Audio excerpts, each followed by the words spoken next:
Timnas Indonesia akan berjumpa dengan Timnas Laos pada matchday ketiga grup B Piala AFF 2020. Duel ini akan digelar di Bishan, Singapura pada Minggu 12 Desember 2021 atau tepatnya sore ini. Pada laga sebelumnya, Timnas Indonesia menang dengan skor 4-2 atas Kamboja. Hasil ini tentu tidak membuat pelatih Timnas Indonesia Sintayong merasa puas. Kebobolan 2 gol membuatnya akan merombak komposisi di lini belakang. Secara lini pertahanan ada perubahan, memang ada 2 gol yang masuk kemarin. Memang kami harus evaluasi masalah kemasukan 2 gol, kata Sintayong. Satu nama yang sudah pasti akan absen adalah Pratama Arhan. Dia mengalami cedera pada laga melawan Kamboja dan ditarik keluar pada menit ke-41. Status cederanya ringan saja, tetapi untuk melawan Laos tidak akan dimainkan, katanya. Lantas, bagaimana perkiraan starting line up Timnas Indonesia saat berjumpa dengan Timnas Laos? Di posisi kiper masih Sahrul Trisna. Kebobolan 2 gol bukan berarti performa Sahrul Trisna buruk. Dia tidak melakukan kesalahan yang cukup fatal. 2 gol yang lahir dari set piece dan sulit diantisipasi. Sahrul melakukan 4 penyelamatan di laga melawan Kamboja. Hernando Ari dan Nadio Argawinata sudah berada di Singapura dan bergabung dengan tim. Namun tampaknya Sahrul Trisna masih akan dipercaya berdiri di bawah mister gawang Timnas Indonesia. Kemudian di posisi bek kanan, Asnawi Mangko Alam. Asnawi sepertinya belum akan digantikan oleh Sintayong. Selain dipercaya sebagai kapten saat Evan Dimas diganti, Asnawi tampil bagus pada duel melawan Kamboja. Beberapa kali Asnawi Mangko Alam melakukan tackle untuk menggagalkan serangan balik lawan. Tapi pemain 22 tahun itu harus lebih berani menyerang dan membantu Witan Sulaiman untuk membongkar pertahanan lawan. Kemudian di bek tengah, Elkan Bagot. Elkan Bagot sudah menjalani latihan dan dipastikan siap bermain untuk melawan Laos. Tidak ada lagi alasan untuk tidak memaksimalkan jasa pemain 19 tahun tersebut. Elkan Bagot bisa menambah kebocoran di lini belakang Timnas Indonesia.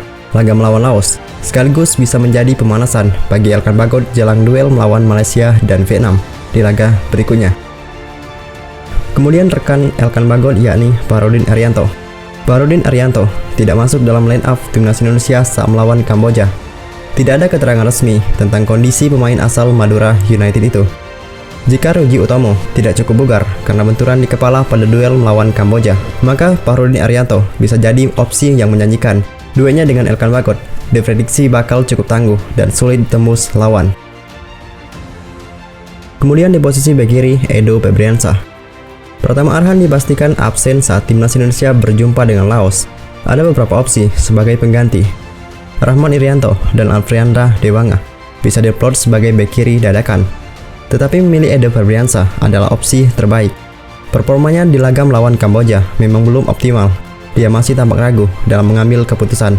Tapi jika melihat kualitas Laos, Edo harus bisa tampil lebih baik jika diberikan kesempatan.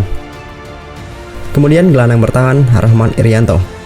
Irianto telah menjadi pemain yang amat vital di Timnas Indonesia era Sintayong. Dia memainkan peran penting saat transisi, baik positif maupun negatif. Irianto juga terbukti bisa menjadi opsi untuk mencetak gol. Pemain berusia 22 tahun itu mencetak 2 gol ke gawang Kamboja. Keduanya dari situasi bola mati, tepatnya set piece. Kemudian posisi sayap kiri, Witan Sulaiman. Witan belum menunjukkan performa yang maksimal pada laga melawan Kamboja. Tapi dengan belum hadirnya Egy Maulana Fikri, Witan Sulaiman tampaknya masih akan jadi opsi utama di posisi sayap kiri. Jika mampu mendapatkan level terbaik, maka Witan bisa jadi teror bagi lini pertahanan Timnas Laos. Selain punya dribble bagus, Witan juga dibekali finishing yang cukup apik. Kemudian di gelandang tengah, Evan Dimas dan Ricky Kambuaya. Pengalaman Evan Dimas membuatnya menjadi pemain kunci di Timnas Indonesia. Evan Dimas punya visi umpan yang baik. Selain itu, dia juga acap kali muncul di kotak penalti lawan. Satu lagi kelebihan Evan Dimas adalah eksekusi bola mati. Pemain yang pernah membela Selangor FA itu bisa menjadi andalan pada situasi tendangan sudut dan free kick. Sedangkan Ricky Kambuaya menjadi pemain kunci bagi Sintayong. Dia memberikan kestabilan di lini tengah karena bisa menyerang dan bertahan dengan baik. Kambuaya membuat Evan Dimas bisa lebih leluasa untuk menyerang. Kambuaya merajuk pada statistik saat melawan Kamboja. Menjadi pemain yang paling banyak melakukan ball recoveries. Dia sangat rajin melakukan pressing dan punya daya jelajah lebih tinggi. Kemudian posisi sayap kanan akan diisi Ramai Romakik.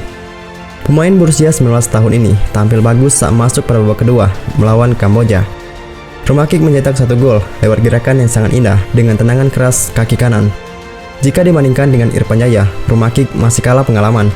Tapi Ramai Rumakik berposisi natural sebagai winger kanan, sedangkan Irfan Jaya adalah winger kiri yang dimainkan di sebelah kanan. Kemudian posisi penyerang akan diisi Kusetiya Haryodo. Ezra Walian bermain cukup bagus pada laga melawan Kamboja. Dia hanya kurang beruntung karena tidak mencetak gol.